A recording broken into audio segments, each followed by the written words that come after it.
Hola, en el video de hoy te propongo ver la guerra que se ha desatado en la región de Nagorno-Karabaj o el Alto Karabaj, esta región del Cáucaso Sur que está enfrentando a dos países de la región, Armenia y Azerbaiyán.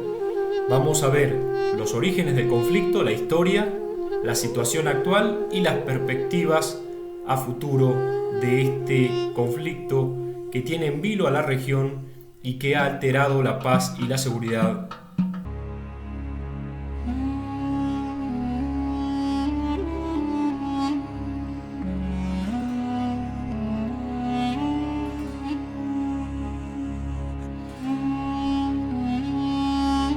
Vamos entonces con el análisis de esta crisis que se ha desatado en el Cáucaso. Para ello vamos a ver en primer lugar por qué es importante estudiarlo, por qué creemos que hay que estudiar este conflicto, hay que estar al tanto de lo que está sucediendo. En segundo lugar, la historia, principalmente en el siglo XX. Y en tercer lugar, la situación actual y las perspectivas de desarrollo a futuro. Empecemos entonces con por qué es importante estudiarlo. Señalamos tres aspectos importantes. El primero tiene que ver con la guerra entre estados. Desde hace muchísimos años que en el contexto internacional no se producía una guerra entre dos estados. Todos los conflictos que venimos analizando en este canal y que se han desarrollado en el siglo XXI e incluso en los últimos años del siglo XX han sido guerras internas, guerras civiles, guerras contra el terrorismo, pero guerra entre estados parecía que era un tipo de enfrentamiento que había sido desterrado. Entonces, como venimos señalando, esta guerra enfrenta a Armenia, a la República de Armenia, contra la República de Azerbaiyán. En segundo lugar, vamos a ver que esta lucha que se está dando en el Cáucaso Sur también involucra a otros actores internacionales de peso.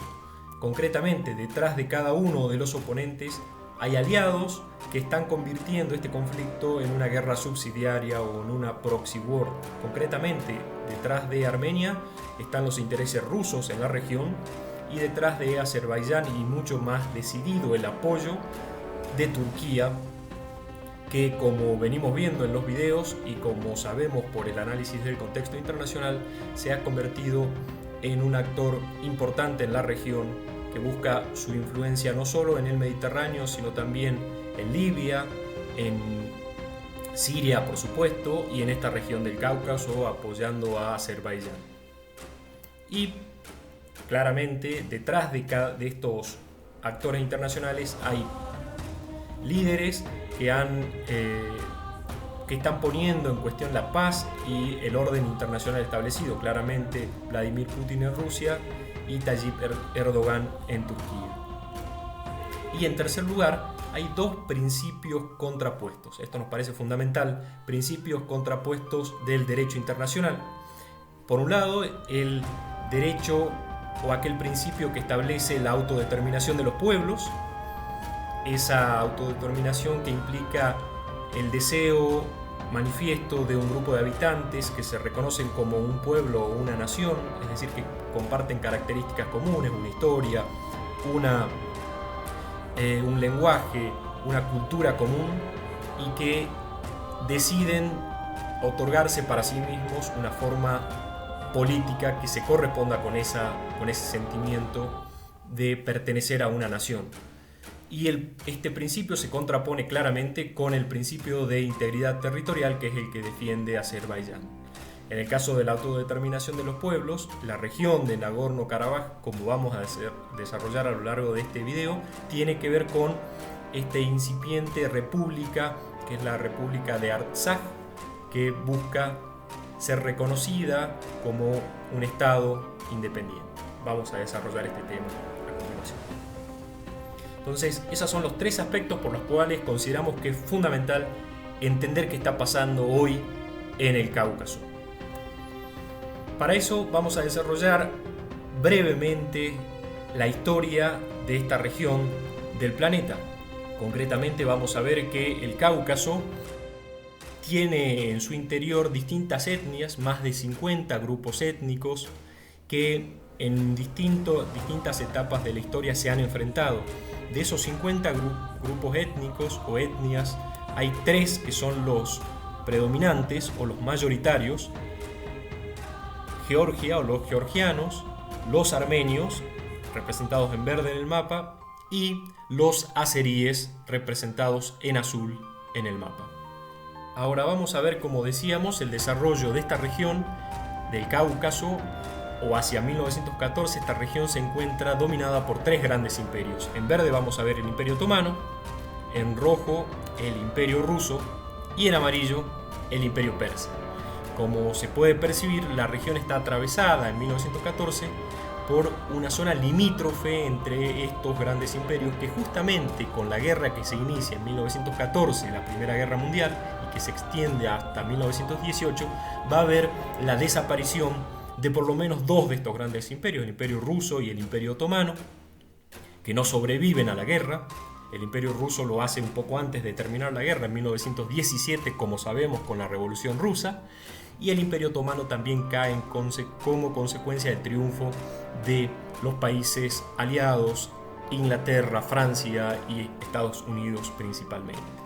Ante la caída de estos imperios, la región va a intentar un proyecto de república uniendo estas tres regiones de Georgia, Armenia y Azerbaiyán, la República Democrática de Transcaucasia. Transcaucasia era como se denominaba esta región cuando era una provincia, o parte de ella era una provincia del Imperio Ruso. Es un intento fracasado, en menos de 5 meses desaparece, concretamente por luchas internas entre armenios, georgianos y azeríes, dando lugar a este periodo breve también entre 1918 y 1920, en donde estos tres grupos nacionales se van a constituir como estados-nación: la República Democrática de Georgia, la República Democrática de Armenia y la República de Azerbaiyán.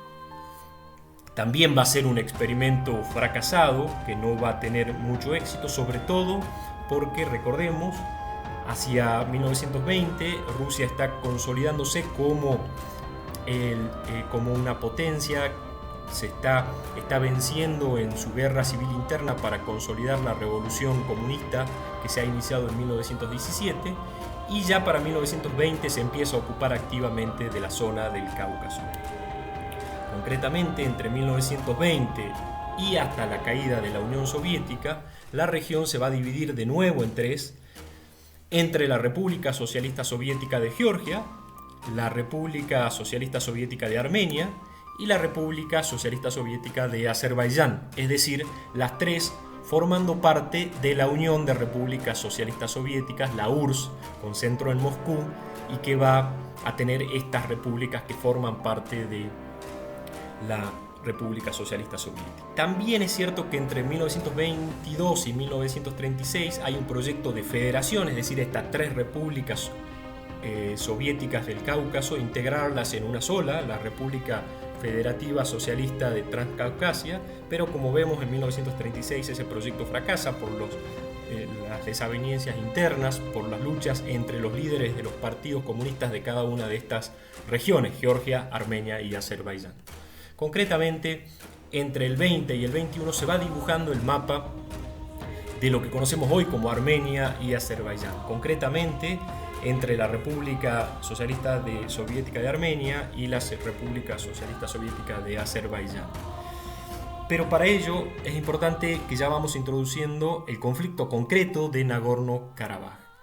Primero vamos a decir que hay una región que se llama Najicheván, que esta región, como vemos, no tiene una continuidad territorial con el resto de Azerbaiyán y que va a ser una concesión que va a realizar Stalin a Azerbaiyán, sobre todo teniendo en cuenta el apoyo que puede conseguir con la creación de esta región con Turquía.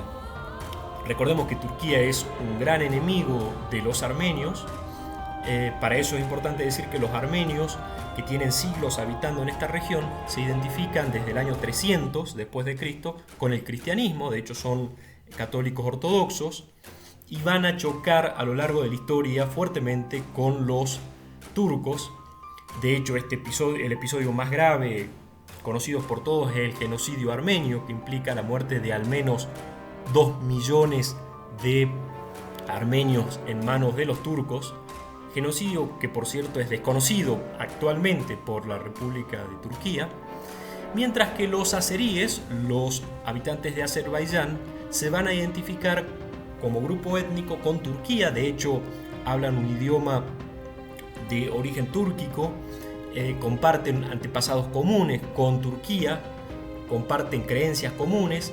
Es un pueblo mayoritariamente musulmán, chiita, aunque el régimen de Azerbaiyán, el gobierno de Azerbaiyán, siempre ha sido laico, pero con una fuerte importancia del Islam entre su población. Entonces, vemos que volvamos a Najicheván, que implica, antes parte de Armenia, ya implica una cesión por parte de la Unión Soviética hacia Azerbaiyán dentro de sus límites. Pero mucho más importante que eso es, vamos a ver en rojo en el mapa, que aparece ya en 1921 esta región, que es la región de el Alto Karabaj o Nagorno-Karabaj. Nagorno significa zona montañosa, el Alto Karabaj, que está compuesta mayoritariamente hacia 1921 por armenios. Se considera que el 95% de la población es armenia, y que Stalin va a entregar o va a incluir esta región dentro de los territorios de Azerbaiyán, iniciando este conflicto que tenemos en el siglo XX todavía abierto, y que hoy en día, en este momento, la guerra está desatada en esta región. Entonces, podemos decir que Stalin es el que toma esta decisión, motivado. Recordemos que Stalin era georgiano, o sea que era un conocedor de los conflictos del Cáucaso, y este otorgamiento de la región de Nagorno en los límites de Azerbaiyán implica una afrenta a Armenia, implica un intento de acercamiento a Turquía en esos intentos fracasados de incorporar a Turquía como una república socialista, que finalmente no se producen, y una concesión a Azerbaiyán, ¿sí? Es dar una región mayoritariamente poblada por armenios. Dichas las cosas así, esa situación se extiende durante todo el régimen soviético. Y vamos a 1991, aceleramos los tiempos en la historia. Como sabemos, 1991, año de la desmembración definitiva de la Unión Soviética. Recordemos que este proceso ya se inicia en la década del 80, con lo que inicia Gorbachov desde Moscú con la perestroika, la transformación, la glasnost, que es la transparencia del sistema soviético, lo que implica, junto a una crisis económica, el desenlace de la desmembración de la Unión Soviética. En ese contexto, en 1991, la región de Nagorno-Karabaj va a plantear concretamente la intención de mantener su autonomía de Azerbaiyán, de poder elegir sus propios representantes, y de hecho en 1991, cuando cae la Unión Soviética, se declara como una región independiente, como una república independiente, concretamente la República de Artsaj. República que no es reconocida por Azerbaiyán, por supuesto, tampoco por Armenia, y por ningún actor de la comunidad internacional. Esto, por supuesto, desata una guerra que se extiende entre 1991 y 1994. En esa guerra se va a enfrentar Armenia y Azerbaiyán. Obviamente Artsaj y Armenia son aliados porque se identifican ambos sobre todo Artsaj, con los armenios, y se desata una guerra que va a terminar con un acuerdo, un tratado, un alto al fuego, no un acuerdo de paz, sino un alto al fuego, y con estos territorios que vemos en el mapa en amarillo, que van a pasar a ser territorios que antes eran de Azerbaiyán, a ser territorios controlados por Armenia. Es decir, Armenia incorpora más territorio, lo que en algún punto se deduce o se llega a la conclusión de que el ganador de la guerra es Armenia, que ha logrado imponerse militarmente y ha logrado no solo la autonomía de Artsaj, esta república que algunos van a decir que es una república títere de Armenia, sino también ocupar estos territorios que vemos en amarillo. Esa situación se mantiene desde 1994 hasta la actualidad. Hubo distintos intentos de acuerdos de paz, concretamente se crea el grupo de Minsk, que es un grupo compuesto por Rusia, Francia y Estados Unidos para tratar de acercar las partes, Armenia y Azerbaiyán, sin demasiado éxito. Se insta a Armenia a retirarse del sector amarillo a cambio de que se celebren elecciones y que se respete la autonomía o el deseo de los habitantes de Nagorno-Karabaj de eventualmente ser reconocidos como una república independiente, por supuesto en desacuerdo con la postura de Azerbaiyán. No hay un entendimiento, no progresan los acuerdos de paz. En el 2007 hay un episodio importante que es los acuerdos o los intentos de paz en Madrid, en donde se juntan armenios y azeríes sin demasiado éxito, y los tiempos se aceleran y nos llevan a la situación que tenemos actualmente. Entonces la República de Artsaj, Armenia y Azerbaiyán en este alto al fuego que se ha extendido desde 1994 sin solución de continuidad hasta el 2020. ¿Qué tenemos? Vamos ya a analizar la situación actual de este conflicto. Concretamente, este es el mapa actual, que es el que venimos viendo. Vamos a ver que que Azerbaiyán tiene un presidente desde el año 2003 que se llama Ilham Aliyev. Aliyev es, ahora lo vemos en imagen, es un presidente que llega votado por la población, pero que rápidamente se convierte en un régimen autoritario, con persecución a la prensa, con persecución a la oposición. Va a tener una serie de manifestaciones muy fuertes en el año 2012 que son violentamente reprimidas, producto de las manifestaciones, o motivadas por el descontento popular al conocerse casos terribles de corrupción en el gobierno de Azerbaiyán. ¿Por qué casos de corrupción? Porque por estos años, es decir, en el siglo XXI, Azerbaiyán va a disfrutar una gran expansión económica. Esa gran expansión económica tiene que ver con la explotación de gas y petróleo en el Caspio por manos de empresas privadas que van a ser beneficiadas por el régimen de Azerbaiyán.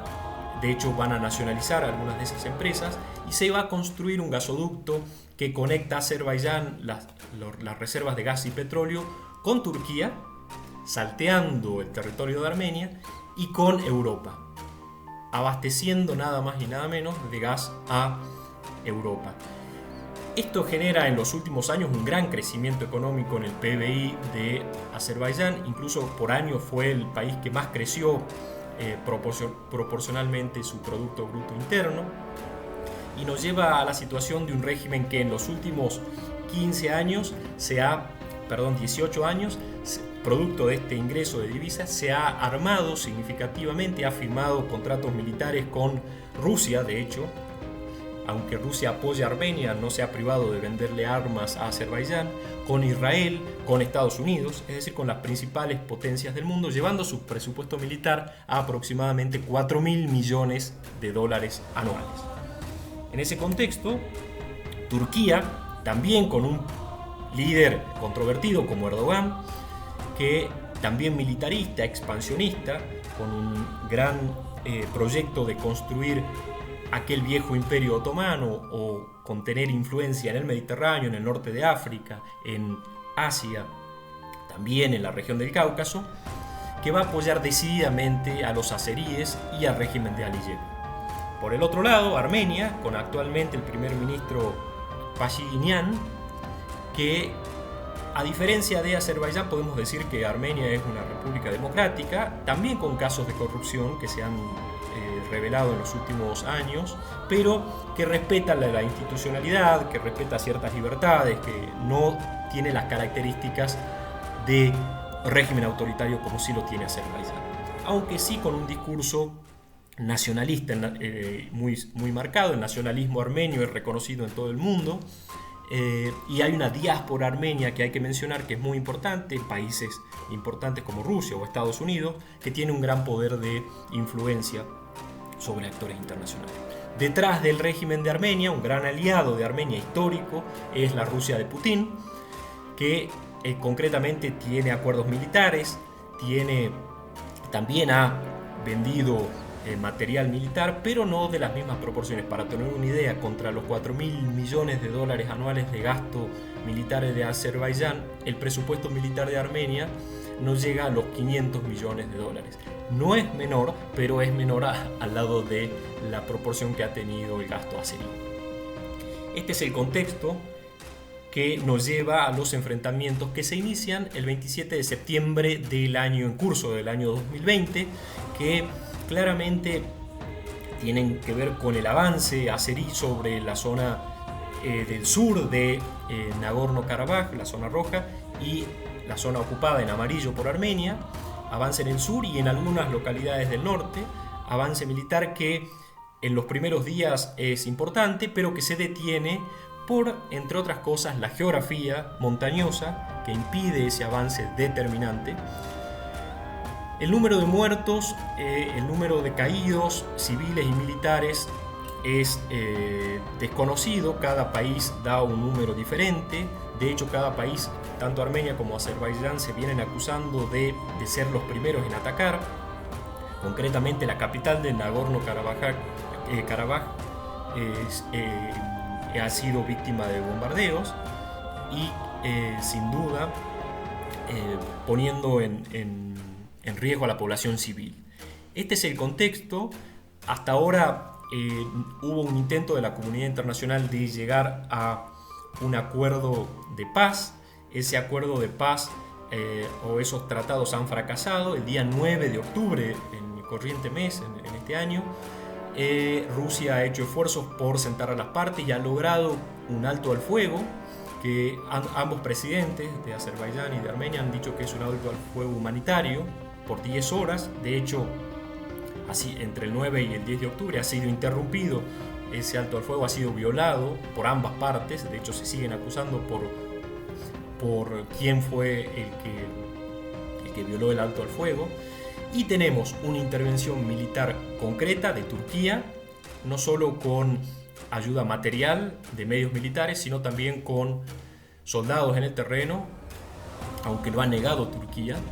También tenemos un despliegue de milicianos sirios del Ejército Libre de Siria. Recordemos que analizamos en otro video ese conflicto en donde las tropas de Al-Assad están enfrentando a los rebeldes del Ejército Libre de Siria, financiado por Turquía.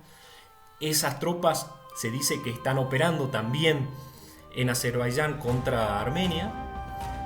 Por otro lado, Turquía y Azerbaiyán van a decir que Armenia está siendo apoyada militarmente por Rusia, aunque no hay constancias, no hay tropas en el terreno de Rusia, es decir, no es el mismo el apoyo. Y con milicianos kurdos y con tropas de Al-Assad, del gobierno de Siria. Entonces, como vemos, un conflicto que empieza por una región se hace una guerra en donde hay distintos actores que están participando. A esto hay que sumarle Irán, que si bien Irán musulmán, chiita, lo mismo que Azerbaiyán, tiene un acercamiento hacia Armenia por una cuestión de alineación estratégica con Rusia y de oposición a Turquía. Recordemos que Turquía y el régimen de Irán vienen enfrentándose en otros frentes también. Aunque no ha intervenido militarmente, Irán es también un actor que tiene límite con estos dos países al sur. Sin duda, un conflicto que se ha extendido y que todavía no tiene soluciones a la vista. Ambos ejércitos han recurrido a ataques de todo tipo, drones, ataques con artillería, avances de blindados. Se ha visto enfrentamientos entre blindados que no se veían desde hacía muchos años, muchas décadas, enfrentamientos entre tanques. Y por supuesto, como sabemos, esto desemboca indefectiblemente en muertes de civiles, con la amenaza de extender una guerra en donde ambos bandos están luchando no solo por un territorio, sino también por el orgullo nacional. Por eso es que aún se agrava más la situación y que estaremos muy atentos a los desarrollos que se produzcan en este conflicto. Hasta aquí el análisis general de la crisis en Nagorno-Karabaj, el Alto Karabaj, esta guerra que está enfrentando Armenia y Azerbaiyán. Si te interesa el contenido que se genera en este canal, no dudes en suscribirte, es gratis. Lo podés hacer haciendo clic en el botón de abajo y en la campanita para recibir los videos que tratamos de subir cada 10-15 días, analizando situaciones de conflictos internacionales. Y si también te interesa comentar abajo de este video sobre el contenido desarrollado o sobre otro contenido a desarrollar, no dudes en hacerlo. Muchas gracias y nos vemos en el próximo video.